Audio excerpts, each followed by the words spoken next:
더위 속에서도 건강을 잃지 않는 8월 보내시길 바랍니다. 라디오 서울이 함께합니다. 강혜신의 오늘의 미국.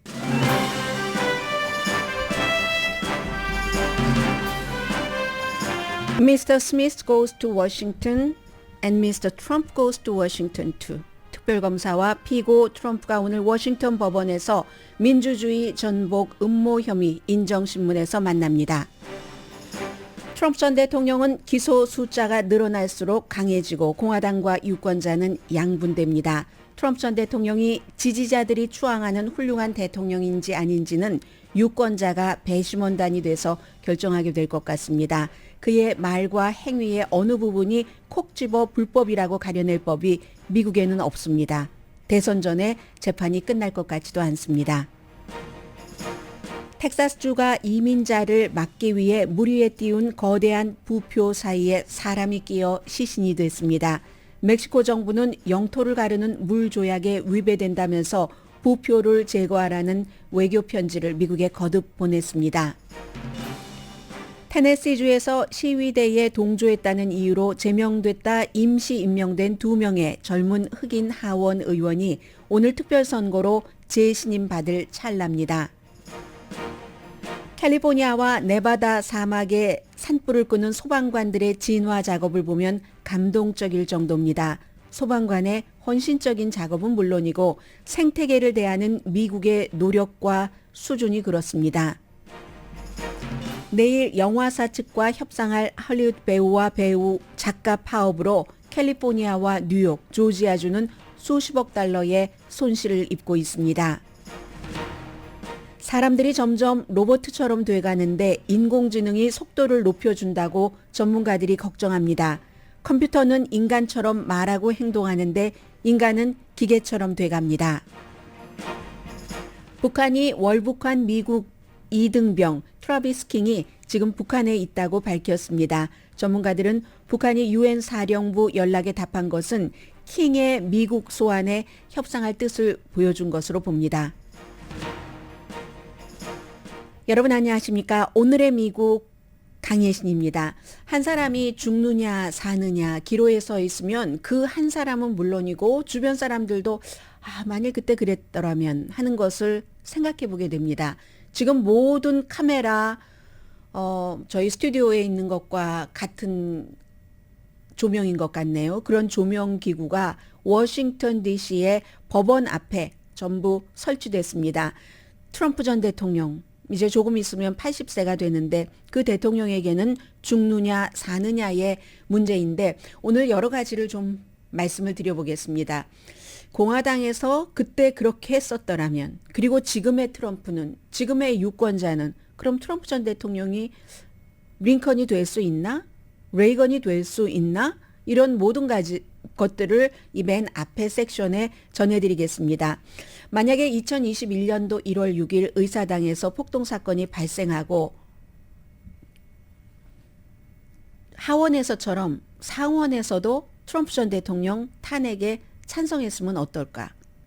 지금 그 점이 의회에서 마무리되지 않았기 때문에 특별검사가 선거와 관련해서 본인이 진 것을 알면서도 음모를 꾸며서 그 선거 결과를 뒤집으려고 국가를 상대로 사기쳤다.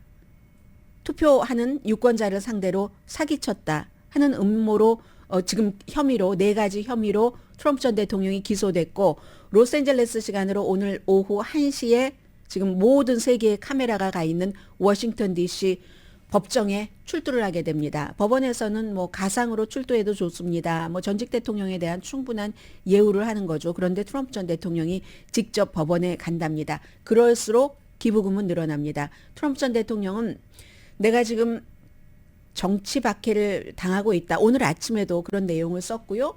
그러니까 나에게 기부하라라고도 합니다. 기부를 그때마다 사람들이 많이 합니다. 1월 6일 2년 반 전에 의사당에서 이제 의사당 폭동 사건이 일어났을 때는 하원 케빈 맥카티 공화당 대표와 상원 미치 매코넬이 둘 다 똑같이 트럼프 전 대통령에게 책임이 있다고 비난을 했었습니다. 그러다가 두 사람이 다 마음을 바꿨죠. 마음을 바꾼 게 트럼프 전 대통령을 지지하는 사람들이 무서워서 어차피 그날이 6일이고 취임식이 20일이었으니까 16일 있으면 14일, 2주일 있으면 나갈 사람인데 뭐 하면서 우리는 바이든 대통령 당이 다르니까 그 대통령의 의제에 저항하라는 여기에만 포커스를 두자 했습니다. 그리고 그 전에 이미 한 번의 기회를 잃어버렸습니다. 한 번의 기회라고 얘기하는 것은 지금 공화당 자체를 걱정하는 공화당 사람들의 입장에서 보는 겁니다. 미국 대통령을 다시는 그 공직에 나오지 못하게 하는 것은 이미 하원과 상원에서 탄핵을 했다면 지금 트럼프 전 대통령이 공화당의 후보로 다시 나와서 많은 공화당 사람들을 딜레마에 빠뜨릴 리는 없었습니다. 그런데 공화당에서는 그 당시에도 정치적인 여러 이유로 우리 당의 대통령을 어떻게 우리 손으로 탄핵할 수가 있겠어? 해서 미치 매코넬은 죄를 도의적으로도 현실적으로도 트럼프 전 대통령이 책임이 있다. 이 모든 것에 얘기를 하면서도 심판은 법원에서 하는 거지 우리 의회에서 하는 건 아닙니다. 법에서는 그런 또렷하게 트럼프 전 대통령이 지지자들에게 의사당에 가라 하는 이런 말 같은 것을 한 것으로 그 자체만으로 또 폭동이 일어났다고 법에서는 그를 심판을 할 수가 없습니다. 그래서 지금 잭 스미스 특별검사가 굉장히 어려운 입장인 겁니다. 음모라는 단어를 중심으로 하지 폭동 자체는 언급조차도 안 하잖아요. 그래서 아무튼 하원의 대표와 상원의 공화당 대표가 본인들의 정치적인 계산에 따라서 일단 멈추자 했던 것이 지금 이렇게 된 겁니다. 브라질만 하더라도요. 자이르 볼소나루 전 대통령이 이번엔 졌습니다만 이제 한 행위 여러 가지 행위가 지지자들에게 본인이 대통령이 다시 되기 위해서 트럼프 전 대통령이 한 것보다 너무나 가볍습니다. 가벼운데도 브라질에는 법이 있어서 볼소나로가 8년 동안은 공직에 출마할 수 없게 돼 있습니다. 그런데 미국에는 심지어는 트럼프 전 대통령이 그럴 리가 없지만 재판이 다 끝나고 선고까지 받고 감옥에 가도 감옥 안에서도 대통령으로 출마할 수 있습니다. 헌법이 그런 사람이 대통령에 출마한다고 상상을 하지 못했을 때 만들어졌기 때문에 이 같은 딜레마가 온 겁니다. 미국에서는. 그래서 이제 트럼프 전 대통령에 대한 법적인 어떤 상태가 애매해진 거죠. 공화당에서 그를 탄핵하지 않기로 결정을 함으로써 그게 이제 잭 스미스의 도전이 되고 있는데 트럼프 전 대통령이 그 1월 6일의 행동은 충격적인 건 사실입니다. 지금 텔레비전으로 다 보고 있는데 사람들이 다치고 숨지고 나서도 의원들이 다 피신해 있다는 내용들이 피신한 의원들이 의사당 안에서 휴대폰으로 기자들에게 보내줘서 아는데도 대통령은 방위군도 보내지 않았고 그 이후에도 바이든이 아니라 바이든을 인준하려고 하는 그 마이크 펜스 부통령이 정말 비겁하다, 용감하지 않다라고 트윗까지 했습니다. 그 뒤에 더 격렬해졌죠. 트럼프를 지지하는 사람들의 그런 그 폭동 같은 것은 이걸 보면은 너무나 충격적이지만 법적으로는 명백하게 위반한 게 아닙니다. 말이기 때문에 미국의 이 말로서 제일 위에 두는 것이 뭐 언론의 자유, 표현의 자유잖아요. 그리고 본인은 손가락 하나 까딱하지 않았습니다. 본인은 폭력을 쓰지 않았습니다. 본인을 지지하는 사람에게 은유적으로 암시를 해서 그렇게 일으키기는 했지만 이걸 어떻게 법으로 심판을 하려고 하니까 특별검사가 무엇을 증거를 갖고 있는지는 모릅니다만 굉장히 애매한 거죠. 해서 특별검사는 알고 있었다. 뭔가 오디오를 갖고 있는지도 모릅니다. 기밀 서류 이 기소할 때처럼. 근데 지금은 그런 것은 내놓지 않았고 게임하는 거기 때문에 이것도 검찰도 갖고 있는 증거를 전부 내놓지는 않습니다. 그러면 트럼프 변호인들이 어떻게 변호를 해야지 되는지 전략을 주기 때문에 어쨌든 트럼프 전 대통령이 오로지 말로써 다른 사람들에게 가서 죽을 듯이 싸워라라고 했고 그들이 그 말에 따랐고 그 말에 따른 그들은 5년에서 3년, 4년 징역형을 받은 사람들이 부지기수입니다. 부지기수까지는 아니겠네요. 몇백 명 정도 되겠네요. 1000명 이상이 기소가 됐으니까 트럼프는 말만 했기 때문에 다른 1000명이 쉽게 기소될 때까지 기소되지 않았습니다. 그래서 지금 선거 결과를 아무튼 전복하려는 시도였고 그것은 미국의 민주주의의 가장 극악한 죄다라고까지는 얘기를 했지만 연방법은 특별하게 어떤 정치인에게 그 같은 시도 뭐 시위해라 하는 그런 시도를 막지를 않았고 해서 이제 사기와 음모 음모 이런 것으로 4개 혐의로 기소를 한 겁니다. 의도가 트럼프 전 대통령의 의도가 이번에 그 혐의의 핵심입니다. 어떤 사람이 의도라는 것은 사기를 칠 때 국가를 상대로 사기쳤다는 거잖아요. 첫 번째 혐의가 어떤 사람이 누구에게 사기를 칠 때 사기를 칠 의도가 있었다 하면 그건 사기의 그 법이 성립이 되고 의도 없이 저 사람에게 피해를 준 것은 그게 성립이 되지 않는 게 많죠. 특별한 경우를 제외하고는 아무튼 그렇고 트럼프 전 대통령의 마음을 증명해야지 되니까 어려운 겁니다. Maybe 그래서 트럼프 전 대통령의 사위도 뭐 전부 뭐 증인으로 출석하고 있는데 트럼프 전 대통령은 아마 본인이 정말로 선거에서 이겼다고 믿는 것 같았다라고 진술을 했잖아요. 사위는. 그리고 특별검사는 본인이 진 거 알면서도 그랬다라고 얘기하는 건데 그리고 표현의 자유라고 하는데 들어보세요, 여러분. 펜실베니아에서 유권자 숫자보다 20만 5천 표가 더 나왔다라고 주장을 했습니다. 아주 오랜 동안. 미시건주에서는 이상한 그 투표 용지 같은 것을 다 그냥 버려버렸다. 덤프시켰다. 애리조나주에서는 이민자가 많은 주니까 3만 명 이상이 시민권도 아닌데 투표했다. 불법 체류자도 뭐 정말 와장창 가서 투표를 했다. 네바다주에서도 수많은 사기 투표가 있었다. 투표 기계 자체가 얼마나 사악한지 트럼프에게 찍은 그 투표를 바이든의 투표로 바꿔버렸다. 도미니언 시스템을 얘기를 하는 겁니다. 이걸 기획을 하고 이제 45페이지짜리의 검사의 기소장에 나와 있는 겁니다. 이걸 다 기획을 해서 루디 줄리아니가 뭘 맡고 시드니 파웰이 뭘 맡고 그리고 이제 뭐 존 이스트먼 그 체프만의 법대 학장이었던 그 사람이 변호사였으니까 트럼프에 뭘 맡고 해서 다 이제 주정부 관리등과 등등하고 언론에 인터뷰를 하고 했었는데 이게 아무것도 모르면서 아무 일도 안 하고 그냥 막연하게 말만 한 것인가라고 볼 것인가 배심원들이 판단을 하겠죠. 트럼프 전 대통령은 배심원 한 명만 아무리 워싱턴 DC라고 하지만 오늘도 그런 얘기를 했네요. 워싱턴 DC에서 내가 이기기 어렵다. 그거 사실입니다. 워싱턴 DC에서는 항상 선거를 하면 95% 이상이 민주당에 투표를 하니까 크고 작은 선거에서. 그래서 그 말도 맞지만 어쨌든 트럼프 전 대통령도 한 명만 설득시키면은 무죄가 될 수 있는 겁니다. 굉장히 어렵죠? 법률가들의 의견은 엇갈립니다. 왜냐하면 백악관 자문과 관계자들이 법무부에서도 끊임없이 트럼프 전 대통령에게 진 겁니다라고 설득을 시켰고 뭐 그랬다는 얘기. 특별검사가 여기에 대해서 얼마나 그렇게 했었던 때 트럼프가 뭐라고 얘기를 했는지 오디오라도 갖고 있다면 쉽지만 지금으로선 그 같은 증거는 없는 듯이 보이지만 갖고 있을지도 모르는 겁니다. 50%대 50%.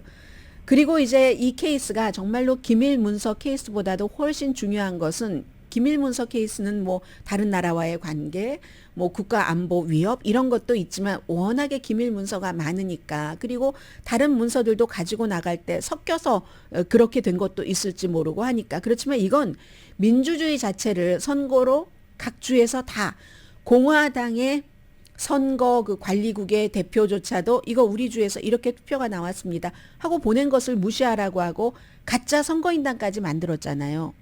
트럼프 전 대통령 측근에서 그런 일들 이건 민주주의를 흔드는 것은 분명한데 아무튼 탄핵으로 그를 그 재선 출마 같은 거 못하게 하는 것을 못 막았기 때문에 지금 공화당은 어정쩡한 입장에서 본선거에서 또 한 번 트럼프가 이긴다고 생각하면 가만히 있고 딜레마가 없을 수도 있겠으나 정치꾼들은 아주 훌륭한 정치인들은 그렇지 않겠죠. 이 나라가 어디로 갈까? 뭐 이렇게 생각을 하겠지만 지금 그게 지금 공화당으로서는 굉장히 그 딜레마고요. 늘 그래왔습니다. 트럼프에 대해서 너무나 지지자들의 그 추앙이 강하기 때문에 아유 좀 뭐 연방 수사국에서 좀 어떻게 확실하게 뭐 좀 해줬으면 법무부에서 확실하게 뭐 좀 해줬으면 우리 공화당은 같은 트럼프와 같은 당이니까 손끝 하나 안 건드리고 아주 우리는 피 안 묻히고 코 안 묻히고 다른 사람들이 다 해줘서 트럼프를 제거했으면 이런 걸 원하기만 하다가 지금 이 지경에 온 겁니다. 이 상황에서는 앞으로 마이크 펜스 전 부통령의 지지율이 올라갈까 내려갈까가 상당히 중요합니다. 거의 유일하게 마이크 펜스 부통령이 헌법보다 자신을 위에 두는 사람이 어떻게 미국의 대통령일 수 있는가? 나는 그때도 안 그랬고 지금도 안 그럴 것이다 라고 얘기를 했기 때문에 그래서 이제 이게 조금 중요하고요. 트럼프 전 대통령은 표현의 자유로 그리고 나는 내가 이겼다고 믿었다라고 얘기를 할 수가 있겠죠. 그 사이에 돈은 점점 더 거칩니다. 올해 트럼프 전 대통령이 본인의 그 법률 비용으로 쓴 돈이 4천만 달러가 넘습니다. 다 남의 돈입니다. 트럼프 전 대통령을 추앙하는 부자는 괜찮아요. 돈이 많으니까. 가난한 사람도 뭐 못 먹어가면서 못 써가면서 거기에 다 지금 돈을 주고 있는 겁니다. 이렇게 강해지고 있는 트럼프 전 대통령 더 강해지겠죠. 팍스 텔레비전에서도 터커 칼슨이 나갔으니 약해지려나 아니죠. 제시 워럴 같은 사람이 터커 칼슨이 한 트럼프 감싸기를 그대로 하고 있으니까 그리고 말씀드린 것처럼 한 명의 배심원만 설득시키면은 되고 트럼프의 전략은 이렇습니다. 요즘 계속 헌터 바이든 얘기 많이 나오잖아요. 헌터 바이든에서 시작해서 이젠 바이든도 아들 헌터 바이든이 일하는 것에 대해서 뭔가를 돈을 말하자면 먹었을 거야. 부패한 가족이야. 더리 패밀리야. 이렇게 가는 거. 그리고 법무부가 말이야. 이렇게 특별검사를 임명해서 이거 법무부를 또 적으로 삼고 해서 오늘 법원에서 당연히 무죄를 주장을 할 테고 만약에 선거가 치러지기 전에 지금으로서는 트럼프 전 대통령이 공화당의 후보가 되는 게 거의 확실합니다. 그러면 그렇게 될 때 그게 그때까지 펜딩이라면 재판이 끝나지 않으면 하도 많으니까요. 펜딩이라면 거의 틀림없이 잭 스미스를 해고할 겁니다. 트럼프 전 대통령이 지금까지의 성향으로 보면. 그리고 실제로 윌리엄 바도 나중에 그 법무장관으로 있을 때 이 선거와 관련해서 본인 말 듣지 않는다고 해고했으니까 해고를 하겠죠. 그를 특별검사의 임명권은 법무장관이 갖고 있기 때문에 그를 해고할 법무장관을 임명할 게 분명합니다. 그게 이제 이 케이스가 끝나지 않고 펜딩 중이라면 아니면 유죄 판결을 받았다면은 유죄 판결을 받고도 대통령에 당선될 수가 있으니까 그러면 대통령이 되고 나서는 지금까지 아무도 이제까지 대통령이 그런 일을 해본 적이 없지만 셀프 사면을 하는 거죠. 그때의 셀프 사면이라는 것은 스스로 사면하는 것은 한 번도 해본 일이 없기 때문에 검증되지 않은 여러 이러저러한 아이디어 내지는 이유를 들어서 본인이 사임하고 말 겁니다. 그 뒤에 쪼개진 공화당, 쪼개진 미국이라는 나라는 더 강하고 좋은 나라가 될까요? 나쁜 나라가 될까요? 망해버릴지도 모를 일일까요? 아사 허친슨, 알칸소의 전 주지사고 지금 트럼프 전 대통령에 대적하는 공화당 예비선거 후보가 트럼프에 대한 지지층의 충성도를 내가 과소평가했었다. 짐작은 하고 있었지만 이 정도인지 몰랐네. 추앙인 거죠.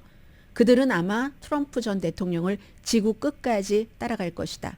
버락 오바마 전 대통령도 얼마 전에 바이든 대통령과 백악관에서 점심을 먹으면서 민주당이 생각하는 것보다 트럼프에 대한 지지자들의 그 지지는 확고합니다. 정치적으로 훨씬 강합니다. 그가 대통령이 될 수도 있다? 이렇게 얘기를 한 거죠. 물론 중도층에서 그를 뽑아주지 않으면 대통령이 될 리가 없고 공화당에서는 트럼프와 반대편에 있는 사람들은 그걸 원하겠지만요. 트럼프가 예비선거 후보가 그걸 꼭 원하진 않겠네요. 그러면 바이든이 대통령이 된다는 얘기니까 그래서 윌리엄 바 법무장관이 트럼프 대학살에 공화당은 휘말려서는 안 된다. 트럼프의 마지막 법무장관도 몇 명이나 됐으니까 마지막 법무장관이 그렇게 얘기를 하는 겁니다. 거기에 휩쓸리다간 큰 코 닥친다. 빌 바 법무장관이 얼마나 알고 있는지 모르지만 바로 전 행정부의 마지막 법무장관이었으니까 어느 정도의 정보는 있다고 봅니다. 잭 스미스 특별검사가 갖고 있는 지금까지 내놓은 그런 증거는 빙산의 일각이다. 오늘 아침에 이렇게 얘기를 하던데요. 그래서 이제 쭉 저도 한번 그 지난 몇 년을 돌아봤습니다. 크게 생각나는 것만. 구태여 생각나는 것. 그런 것들이 진짜 중요한 거잖아요. 그 선거가 끝나고 나서 미시건주, 펜실베니아주, 뭐 조지아주, 애리조나주 이런 데서 공화당 그 관계자들이 공화당 주지사이든지 아니면 총무처 장관이든지 얼마나 본인들이 하는 일을 성실하게 했는가. 미시건의 하원 의장 리 챗필드 씨는요. 나만큼 미국에서 트럼프가 대통령이 되길 원하는 사람이 없을 거다. 나야말로 정말 트럼프가 대통령이 되기를 간절하게 원하지만 그러나 나는 트럼프보다 나라를 더 사랑한다. 우리의 전통, 제도를 파괴하고 싶지 않다. 그렇게 하다간 미국이라는 나라를 영원히 잃을 것 같은 두려움이 있다. 라고 하면서 아니다. 우리 부정선거 없었다라고 얘기를 해줬습니다. 그런 사람들이 과거에는 있었는데 지금은 어떤지 모르겠어요. 공화당의 하원을 보면은. 그리고 민주당도 할 일이 있는 것 같습니다. 헌터 바이든의 이 법적으로 지금 문제가 되고 있는 여러 가지, 아직까지 바이든 대통령이 아들로 인해서 어떠한 뭐를 득을 받았다 하는 것 부통령 시절에 증거는 하나도 없습니다. 그리고 헌터 바이든이 부통령인 아버지를 이용했을 수는 있지만 그것도 이제 법에 그냥 맡겨서 트럼프 전 대통령에 대해서 법적인 잣대를 이렇게 까다롭게 대는 것과 똑같이 민주당에서도 헌터 바이든에 대해서 그 잣대를 대는 게 옳다고 생각을 합니다. 그래서 물론 헌터 바이든의 죄와 트럼프 전 대통령의 죄의 무거움은 비교할 수가 없습니다. 한 사람은 민주주의를 전복시키려고 하는 죄를 저지르는 것이고 한 사람은 사욕을 채우려고 한 것이고 그 액수를 봐도 그렇고 비교를 할 수는 없지만 그래도 그가 대통령의 아들이기 때문에 어쩔 수 없이 그 대가를 받고 본인이 잘못한 부분이 있다면 감옥이라도 가야 된다면 감옥이라도 가는 게 맞다고 봅니다. 그래야만 이 문제가 공화당에서도 어느 정도 뭐라고 할까요? 일리가 있다. 우리도 뭐 이렇게 좀 하지. 헌터 바이든을 가지고 트럼프 전 대통령이 끝까지 물고 늘어질 것이기 때문에 바이든 범죄 가족이다. 그리고 특별검사의 이 기소도 나치 독일과 비교를 했었잖아요. 법원에 가면은 목소리 큰 사람이 이기는 게 아니라 진실에 대한 판사의 판단으로 이깁니다. 진실이 이깁니다. 그래서 트럼프 전 대통령 시절에 아무리 이것저것 다 부정선거예요 라고 얘기를 해도 법원에서 이거 요건도 안 갖춰줬잖아 하고 다 기각시켜버렸잖아요. 60몇 건 자체를. 그런데 법원이 차기 대통령을 선출하지는 못합니다. 그리고 미국 법이 하도 이상해서 볼소나로 같은 사람이 8년 동안 못 나와도 트럼프 전 대통령은 나온다는 것 아니겠어요? 어제 말씀드린 것 다시 여러분들께 말씀드립니다. 이제는 유권자가 배심원인 겁니다. 모든 유권자들이 공화당, 민주당 유권자들이 다 배심원이 돼서 법적인 판단이 아니라 트럼프 전 대통령에 대해서는 정치적인 심판을 내리게 될 겁니다. 내년에 일어날 대통령 선거는 정말로 공화당도 심판하고 유권자도 심판하고 과연 트럼프 전 대통령이 에브라함 링컨보다 내가 더 훌륭하다고 얘기했었던 적도 있잖아요. 피그당이었다가 대통령에 선출될 때는 공화당으로 나가서 에브라함 링컨 하면은 우리가 노예를 해방시킨 대통령으로 기억을 하잖아요. 그리고 공화당이 가장 지금까지도 좋아하는 레이건 대통령 하면 냉전을 끝낸 대통령. 그럼 트럼프 전 대통령이 만약에 유권자가 그를 버리면 미국 민주주의를 전복시키려고 시도했지만 훌륭한 공화당의 각 공직자와 훌륭한 유권자에 의해서 그렇게 하지 못하고 감옥에 간 사람, 이렇게 정의를 내리든지 아니면 트럼프를 대통령으로 뽑든지 이건 모든 유권자가 배심원이다 라고 전해드립니다. 미스터 스미스, 잭 스미스, 영화 이름이 똑같잖아요. 특별검사 미스터 스미스 goes to 워싱턴이고 미스터 트럼프 goes to 워싱턴. 오늘 로스앤젤레스 시간으로 1시에 미스터 스미스 goes to 워싱턴, 그 영화보다 훨씬 더한 영화의 시작이 워싱턴 DC에서 펼쳐집니다.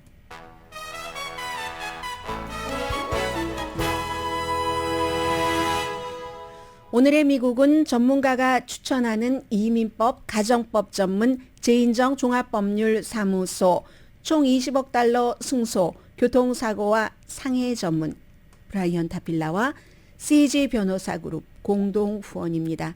잠시 뒤에는 참 사람 목숨이 또 다른 식물들도 마찬가지고요. 전해드립니다. 제일 미국에서 트럼프 이외의 핫한 이슈와 함께 연결된 뉴스입니다.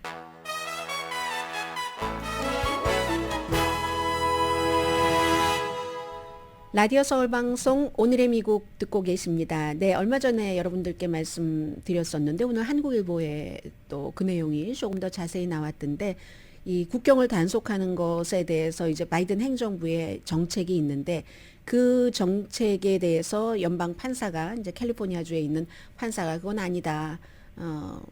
해서 무효화시킨 뒤에 시행을 못하고 난 뒤에 지금 국경으로 들어오고 있는 사람들이 굉장히 늘어났다는 그런 그 보도가 하나가 있고요. 또 하나는 텍사스주에서는 이제 그 강을 건너서 리오그란데 강을 건너서 텍사스로 넘어오는 사람들을 막기 위해서 이제 그 부표를 세워놨잖아요. 물 위에 둥둥 떼놓는 그것도 이제 뭐 엄청나게 국경이 긴데 부분적으로 해서 이동식입니다. 가까이서 보니까요. 멀리서 봤었을 때는 우리가 바닷가 가면 해안선, 선선, 해안선을 이렇게 표시해두는 그것과는 영 다른 너무너무 무거운 것이었습니다. 무겁게 나의 막 몸을 짓누를 것 같은 그리고 쇠 같은 아주 그냥 강해 보이는 그런 것도 톱니 비슷하게 이렇게 돼 있고 하는데 결국은 그 부표 사이에 끼어서 두 사람이 숨졌답니다. 시신이 발견됐답니다. 텍사스주에서 발표한 게 아니라 미국의 국경 수비대가 발표한 게 아니라 멕시코 정부에서 이 같은 발표를 했습니다. 그래서 시신이 그 부표 사이에 꼈으니까 넘어오려고 하다가 어쩌면 아주 건장한 그런 그 큰 사람은 덩치가 아니었을지도 모르죠. 그런 사람이라면 어떻게 하고 뭐 했을 텐데 아무튼 텍사스주에서는 거기가 이제 수심이 얕으니까 그쪽으로 많이 넘어오니까 많이 넘어오는 것을 이제 옮겨가면서 부표를 굉장히 돈이 많이 들었던데요. 국민의 세금으로 설치를 했는데 몸이 끼어서 어떻게 하다가 이제 확 버린 거겠죠. 그 물살과 그 부표들이 움직이게 돼 있으니까 뭔가 연결고리 이렇게 해서 압박을 딱 받아서 생각만 해도 무서우시죠. 시신의 신원을 확인 중이랍니다. 그래서 7월 달에 설치가 됐는데 지금 8월 3일이잖아요. 벌써 사망자가 나왔고 멕시코가 2번 미국에 외교적으로 편지를 보냈습니다. 이거는 이제 뭐 물 조약이라고 얘기를 하는데 수역 워럴 트리디라고 하는데 뭐 구역할 때 그 물 구역 조약에 위배된다는 거죠. 강이 딱 이 강 건너가 멕시코고 이쪽 강 건너가 텍사스주인데 그럼 강에 어느 물이 흘러가는 어디까지를 그날 그 시차에 따라서 어디까지를 멕시코라고 하고 어디까지를 미국이라고 한다고 그 강물의 국경을 부표로 찍어 놓았는가. 이거 위험이다. 근데 멕시코에서 말하고 싶은 건 그게 아니겠죠. 이것으로 인해서 처음부터 인권도 너무 유린되는 것이고 이렇게 안전이 위협이 되니까 특히 어린아이 같은 경우는 안전하지 않을 것 같죠. 훨씬 성인보다도 비인간적이다. 이런 것을 얘기를 했습니다. 그리고 또 미국에서도 60군데가 넘는 뭐 공동 조직, 이 조직 가운데는 뭐 인간의 인권을 어떻게 하는 조직 등등이 포함이 돼 있겠죠. 텍사스 의회에 화요일에 다시 편지를 좀 걷어내달라 하고 보냈는데 텍사스는 아니지. 그럼 우리 주에서 이렇게 힘든데 니들이 다 알아서 하든가. 우리가 보낼게. 이렇게 넘어오면 우리가 니들 주로 보낼게. 이게 텍사스의 답이고요. 그러나 이번에 텍사스도 인정이 있는지라 이렇게 사람이 거기에 끼어서 시신이 됐다는데 여기에 대해서 뭐 좀 물어볼 게 있다 하는 것에 대해서는 답을 하지 않는답니다. 네. 미국도 국방부도 지금 미국 법무부도 국방부가 아니라 법무부도 텍사스주를 고소했습니다. 멕시코주에서 얘기하는 것과 똑같은 이유로. 그리고는 이제 그 캘리포니아주에 뭐 가장 지금 올 들어서 큰 산불입니다. 이 요크 산불, YORK라는 산불인데 텍사스와 멕시코의 국경에 여기 이제 얼마 전에 3월 달인가요? 바이든 대통령이 뭐 50만 에이커 정도의 이 무슨 보호지역, 유적지로 선정도 하고 한 뭐 스피릿 마운틴도 있고 하는 그곳이잖아요. 산불이 나서 사막의 생태계를 위협을 한답니다. 지금 마이크 끝났네요. 끝났으니까 그만하죠. 그래서 사막의 생태계를 위협하는데 우리가 수없이 뭐 사막의 생태계를 위협하고 이게 모하비 사막, 모하비 뭐 국립공원 여기서 일어난 산불입니다. 지난주 금요일부터 시작이 돼서 뭐 얼만큼을 태웠고 뭐 125 스퀘어 마일을 태웠대요. 뭐 몇만 뭐 얼만큼 되겠죠. 아무튼 125 스퀘어 마일인데 생태계 멸종위기 이러면은 아유, 듣기는 들어야지 될 것 같은데 확 와닿지는 않습니다. 그런데 오늘 영국 신문 가디언이 보도한 것 보니까요. 여기에 이제 그 생태계 보호하는 건 우리가 다 알고 있는 거잖아요. 우표에도 보면은 거북이 같은 것 있잖아요. 해서 사막 거북이도 있고 200종류의 이제 식물이 있는데 그 식물에는 산악, 물이 없어도 잘 자라는 소나무, 또 이제 그 주피터 향나무, 또 너무나 우리가 잘 알고 있는 막 끝이 뾰족한 그런 특별한 조슈아 트리 같은 것들이 지금 다 거의 이제 멸종 위기인데 더 멸종, 이게 이제 완전히 다 타버리고 하면은 다시 이제 우리가 그들을 볼 수 있을 때까지는 우리는 못 보네요. 200년 아니에요. 제 또 살아생전에 어떠한 의학적인 뭔가가 개발돼서 저는 저의 똑같은 복제를 원하지는 지금으로서는 않지만 또 제가 살아생전에 마음이 변해서 또 원해서 볼 수 있을지도 모르겠습니다. 그게 그 당시에 200년, 300년 뒤에 나와 지금의 내가 똑같은 사람일지는 모르지만 어쨌든 그래서 그런 것들을 똑같이 다시 돌아오게 하려면 200년, 300년은 기다려야지 된답니다. 그래서요. 근데 인간이 할 수 있는 게 한계가 있어서 아무리 많은 소방관들이 투입이 돼도 불을 금방 끌 수가 없어요. 그러다가 어머 어제 습도가 높았네. 비가 실제로 오고 하면은 그 도움으로 불이 조금 잡히고 하잖아요. 그래서 소방관들도 어느 정도까지는 불이 더 번지지 않도록 이렇게 하는 것까지는 하지만 막 그 거세게 그 막 휘몰아치는 그 불길을 잡는 건 거의 불가능한 거잖아요. 그런데 일단 불길이 잡혔어요. 그러면 어떤 경우에는요, 딱 불도저 몇 대를 가지고 가서 샥 밀어버리면은 그러면은 이제 또 다른 불씨를 금방 쉽게 제거할 수도 있답니다. 그런데 그렇게 하지 않는데요.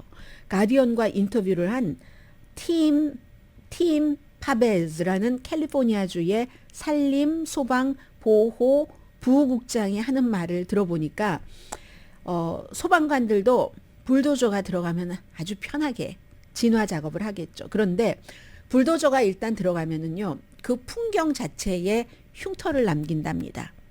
흉터만 남기는 게 아니라 그리고 나서는 생태계가 완전히 망가져 버리기 때문에 어떻게 하냐면은 불이 다 꺼지고 나면은 소방관들이 손으로 아주 가볍게 이제 뭐 같은 거 이렇게 걷어낼 것 걷어내고 가벼운 손으로 땅을 터치를 한답니다. 예전에 막 인디언들이 하듯이.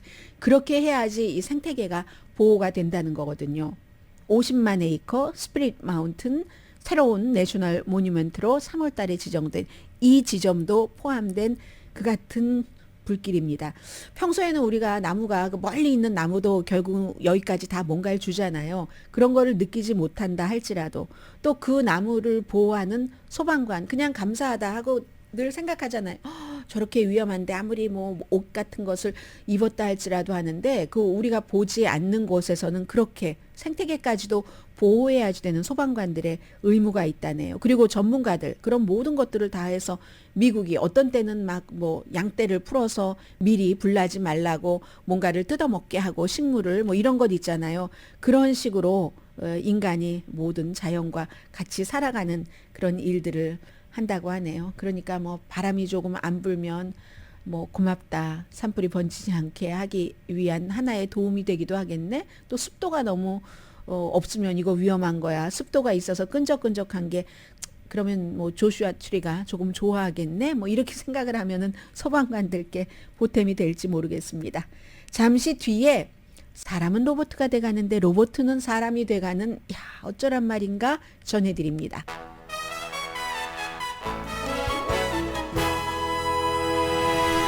라디오 서울 방송 오늘의 미국 듣고 계십니다. 이 헐리우드의 뭐 작가와 배우 지금 파업하고 작가가 더 오래됐고 내일 처음으로 이제 영화사와 넷플릭스 등 스트리밍 서비스 대표들을 만난다고 하는데요. 이게 캘리포니아주만 손해 보는 게 아니라 캘리포니아 다음으로 뉴욕이라든가 그리고 그 조지아주에서도 영화 촬영 많이 하잖아요. 조지아주 같은 경우는 자연을 배경으로 하는 것 그리고 물가가 또 캘리포니아나 뉴욕보다는 조금 싸니까 그 예전에 바람과 함께 사라지다 Gone with the Wind도 세트장 거기 있다면서요.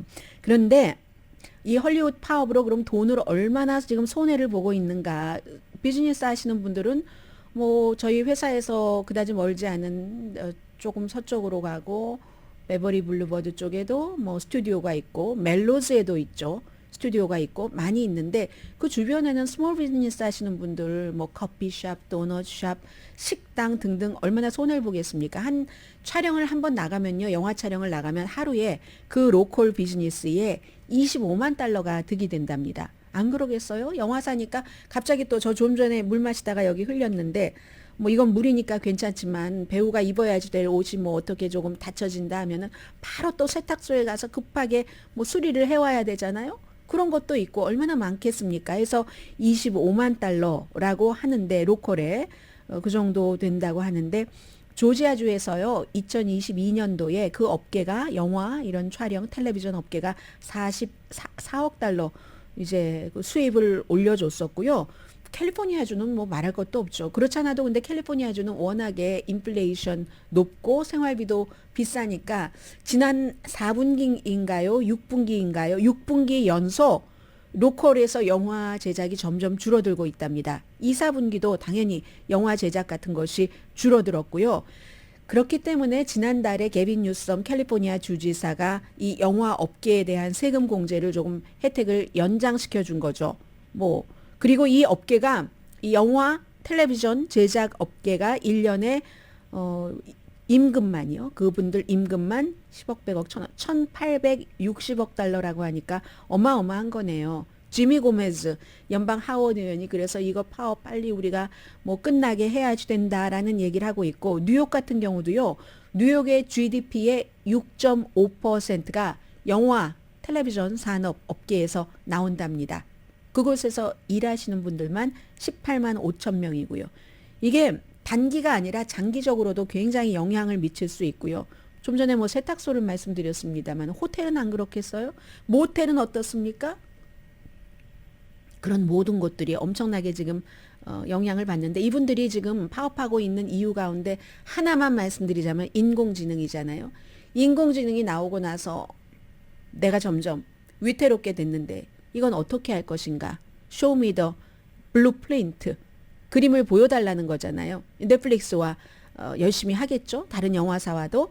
그래서 인공지능을 좀 말씀을 드리자면은 뭐 요즘에 보면은 모든 매체가 하루라도 인공지능의 미래와 장단점에 대해서 보도를 안 하는 날이 없습니다. 거의 모든 매체가.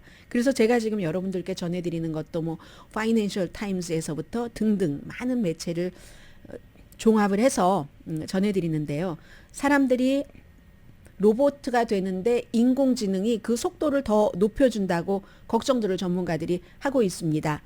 인공지능이 컴퓨터는 더 인간적으로 만들잖아요. 점점 목소리도 사람과 비슷하고요. 행동도 인간과 비슷하고요. 챗GPT도요. 제가 처음에 써봤을 때와 지금 쓰는 게 챗GPT의 행동이 달라진 것 같던데요. 매너가 있는 것 같아요. 물론 처음에도 잘못한 것에 대해서는 잘못했다고 확 시인을 했는데 지금은 처음에는 본인이 잘못하면 제가 이거 그게 아닌데라고 얘기하면 일단 한번 부정부터 하고 시작을 하는데 지금은 곧바로 그것을 수용을 하고 본인이 이게 확실하지 않다 싶은 것은 제가 잘 모르겠는데요.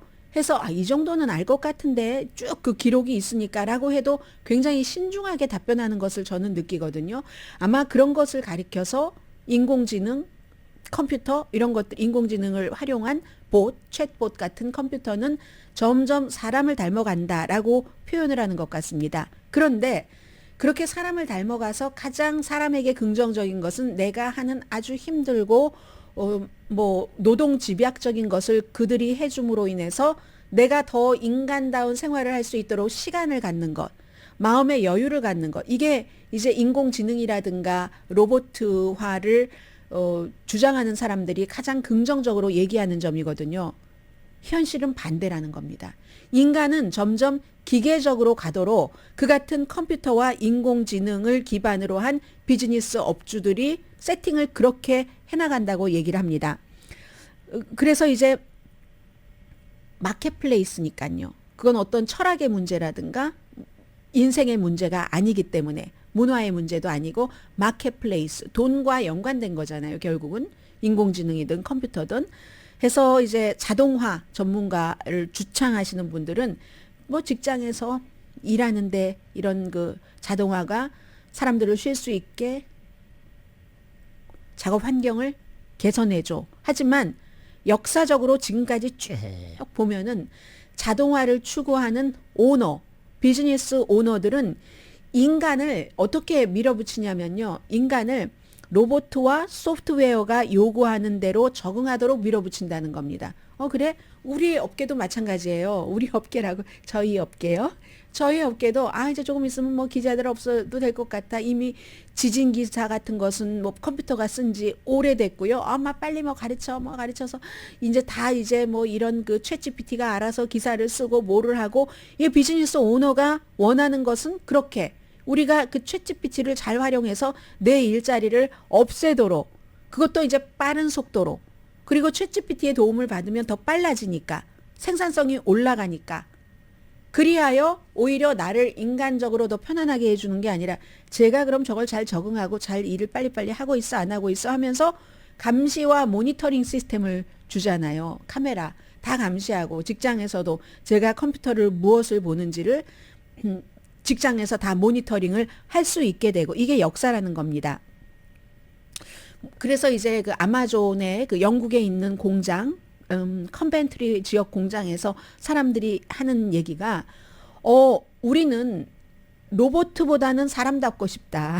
로봇보다는 우리를 조금만 더 인간답게 살게 해달라 라면서 파업을 하고 있다고 하거든요.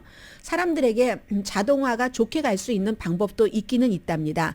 그렇게 되는 경우에는 이제 그 인공지능에 대해서 뭔가를 더 많이 투자를 해서요. 디자인도 그쪽으로 그 투자를 하게 하고, 인간이 그 인공지능 컴퓨터 언어요. 그 프로그래밍 그 언어를 배우지 않고도 기계를 내가 기계 위에서 작동할 수 있도록 해야 되는데, 그러려면 비용이 엄청나게 들어간답니다. 그걸 상상력을 통해서 디자인을 하려면 엄청나게 비용이 들어가기 때문에 비즈니스 오너들은 그런 비용을 쓰지 않는다는 얘기예요. 페이스북 같은 경우도 페이스북이 항상 하는 얘기가 우리는 사람과 사람을 연결해 준다. 실제로 그런 일을 많이 했어요. 오랜 동안. 아프리카에 있는 사람과 미국의 캘리포니아에 있는 사람을 연결을 해주고, 그런데 이제는 페이스북도 무슨 뭐 서퍼 친구 해서 인공지능 챗봇을 내놓는 거죠. 사람과 같이 생긴 그런 사람을 통해서 이제 그 페이스북을, 메타를 쓰는 사람들을 엔터테이닝 해주고, 뭐 오랜 임무가 사람과 사람을 연결하는 거였는데 이제는 사람과 기계를, 챗봇 같은 것을 연결해주는 그런 것이 돼가고 있다. 우리 아주 이상한 계곡에 있다. 이렇게 표현하는 사람도 있습니다. 그래서 어느 집이건 그냥 올드 패션도 그대로 있고, 이미 로봇 청소기 쓰시는 분들은 많고요. 슈퍼 현실적인 그 디지털 인생과 올드 패션드 된 오랜 전통의 인생이 같이 가는데, 그 사이에는 아주 이상한 공백이 있죠. 그래서 나중에는 너 인간이라는 거 증명해. Please verify 뭐 your 인간성, 뭐 이런 것을 요구하는 시대도 올지 모른다라고 얘기를 하는데, 이것도 저 살아생전에 올 것 같기도 하고요. 오늘의 미국은 전문가가 추천하는 이민법, 가정법 전문 재인정 종합법률사무소, 총 20억 달러 승소, 교통사고와 상해 전문 브라이언 타필라와 CG 변호사그룹 공동 후원이었습니다. 10시에 좋은 아침, 좋은 하루 방송됩니다. 오늘 제가 시간을 많이 갖게 됐어요. 지금부터 2분 32초를 갖게 됐습니다. 두 가지 아이템 전해드릴게요. 테네시주에서 여러분들 기억나세요? 그 4월 달이었는데 어쩜 이렇게 시간이 많이 지나간 것 같죠? 시위대에 동조했다 해서 3명의 주 하원 의원 가운데서 그 아프리칸 아메리칸 젊은 흑인들 2사람은 딱 그 제명을 하고, 여성 그 의원은 제명하지 않았습니다. 그래서 그 여성 의원이 아마 내가 백인이어서 그랬던 것 같아라고 얘기를 했고, 그 뒤에 멤피스와 내슈비리에서였는데 로컬에서 이 사람들을 그대로 그 자리에 임시로 임명을 해서 일을 하고 있긴 했습니다. 그런데 이게 무슨 돈 낭비예요? 오늘 이제 특별하게 다시 특별 선거를 치르는데, 한 사람은 공화당 후보와 싸우고 또 다른 사람은 무소속 후보와 싸우는데, 아마 이 2사람이 이기겠죠. 그전에도 당선된 지 얼마 되지 않았었고, 그리고 이제 그 당시에 그런 일로 아주 세계적인 유명인이 됐잖아요. 주의 정치인인데도 불구하고 백악관에도 바이든 대통령이 초대를 해서 갔었고, 그리고 이제 이 의원들이 당시에 시위를 했었던 그 이유가 어린 학생들도 숨지고 하는 총기 사건이 일어나는데도 테네시가 아주 보수적이고 하니까 총기에 대해서 별로 말을 들어주지 않고, 시위대는 뭐 몇백 명씩 바깥에 있고 하니까 메가폰 잡고 의사당에서 의사 일정과는 좀 무관하게 일을 했었다 하는 그런 얘기였습니다. 이슈 자체는 그 총기. 그때 그래서 막 초등학생들도 시위를 하러 갔고요. 중학생들 많이 시위를 하러 가고 했었습니다. 아주 이름 정도는 불러드려야죠. 그리고 막 옷도 막 흰색 이렇게 눈에 확 띄게 젊은 사람들이라서 센스 있게 똑같았어요. 이름이 저스틴 존스, 저스틴 피어슨 두 사람이었고요. 그리고 북한이 미군 그 이등병 트라비스 킹의 월북에 대해서 처음으로 언급을 했답니다. 처음으로 언급한 게 중요한 게 아니라 유엔 사령부가 계속 그동안 북한과 접촉을 하려고 했는데 답도 하지 않다가 이번에 왔다, 월북했다, 월북해서 우리 북한에 머물고 있다라고 답을 했다는 겁니다. 그게 7월 18일이었거든요. 그런데 유엔군 사령부가 구체적으로는 얘기하지 않습니다. 이건 항상, 그리고 더 이상 기자들도 물어보거나 알아도 여기까지입니다 하면 이런 것은 신사적으로 보도하지 않습니다. 어떻게든 월북하긴 했지만 미국에서는 그 이등병을 미국으로 다시 데려오기를 원하고 있기 때문에 goodwill gesture라고 봅니다. 북한으로부터의 갈 길은 멀지만. 강혜신이었습니다.